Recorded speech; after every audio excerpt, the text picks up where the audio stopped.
So we've got shelving on the high end and the low end, low end, right? And we've got peaking.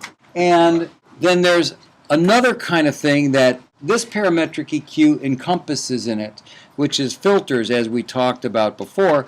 Most books call it a different type of EQ, but I consider it all part of a parametric EQ. And the filter types are the high pass, low pass, and they affect all frequencies above and below specified frequencies, and they can have different slopes defined by decibels per octave. Here's a good example. This would be a high pass because all the frequencies above a specific frequency can pass. This would be a low pass. All the frequencies below a certain frequency can pass.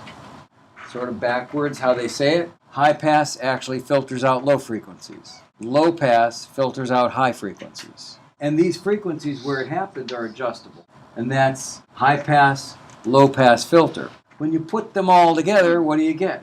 You get a band pass filter. When they're high pass and a low pass, you can get a band pass, meaning that only a certain band of frequencies can pass through.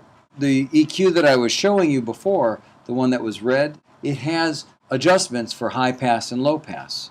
Let me just jot back here a minute and show you. Okay, so this guy here is a high pass filter, and it happens to be set at 92 hertz. And it's used to remove rumble and low frequency content that you don't like. Sometimes it's used to remove fundamental frequencies in background vocals so they don't sound as competitive with a lead vocal. Here, this is the low pass. It looks to be set at 18 kilohertz.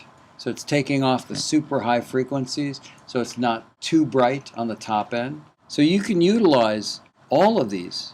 So you've got parametric bands, peaking, you've got the shelving choice here, and you've got the low pass and high pass filters.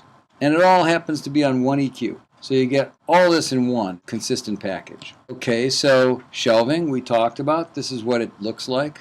High or low frequency. Parametric filters have three parameters. They've got gain, boost, or cut in decibels. Frequency, which is the center frequency that it's cutting or boosting. And it's got Q, or bandwidth, of the filter. So let me explain a little bit about what that means. This is an example of a parametric EQ. See how twisted that looks?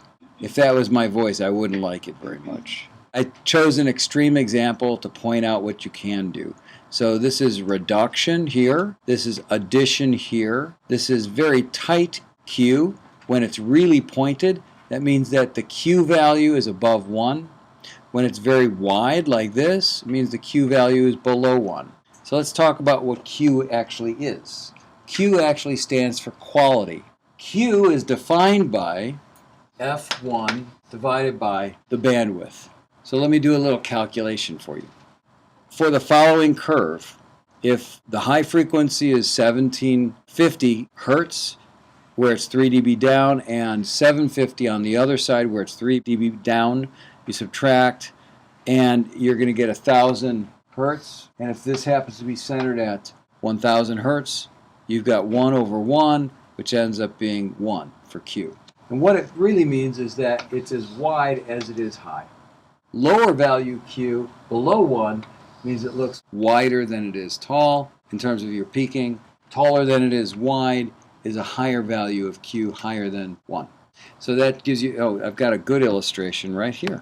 Your bandwidth and your center frequency, and that looks to be higher than 1 just looking at it. Just estimating. Higher value of Q than 1. This one here, very high Q, whether it's peaking or it's reducing. This is actually called a notch filter. That's a specialized case of a filter, and it's called a notch filter because if you look at it, it's obvious it's notching out a couple specific frequencies in the spectrum.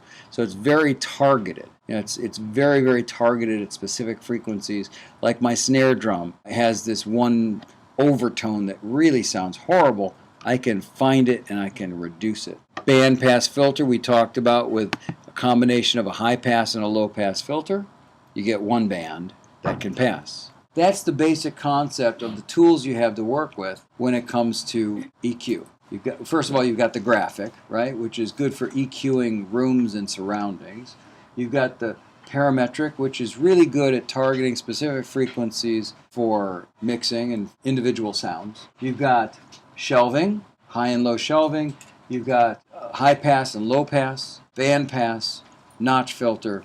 Notch filter is a specialized case of reducing a frequency at a very high Q. You can go ahead and create whatever you like with your EQs, whether it's realistic to what happens in nature or not. And you can actually automate things. So if I had a notch filter and I swept it back and forth with automation, it would be a phaser. It would sound like phasing. Because what you're doing is you're taking different frequencies and you're diminishing them. And actually a phaser is created by I'm getting ahead of myself again. So you'll see how all of these tie together, all these effects. And I'm sure that a lot of people understand, because you played around with a lot of plugins, what things sort of sound like, and I can play you examples. You probably aren't aware of the overall picture of how they're created and how they interwork together. So if I go into a studio that doesn't have a phaser, I can create one. If I go into a studio that doesn't have a de-esser, I can create one. I can create whatever I need to out of the basic building blocks. Flanger is multiple notches in the spectrum.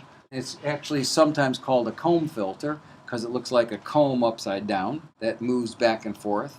And it's more severe sounding than just a single phaser with one notch moving back and forth. But you can create that with an EQ. You can create stuff that's not even natural with an EQ. You can create two notches in different frequency bands and automate them so they move opposite of each other. Something that would never occur in nature, and actually it sounds pretty cool. I encourage you to let your imagination go. Once you get the overall picture of all of these different kinds of effects, then you can go ahead and really combine and loop them and create your block diagram of what kind of effect you want to create. You can create some amazing stuff. Or you can use it to enhance sounds that actually sound like they occur in nature or not. That's where you've got your building blocks of sound and manipulation. This is just the first stage. We're going to go through all sorts of different stages of how you can manipulate sound. But everybody understands an EQ because everybody has a treble and a bass in their car. And that's why I started with this, because it's the first thing people grab for in a mix. They always go for more high frequency or more bass. And they don't know exactly why they're doing that, other than the fact that people are very familiar with EQ.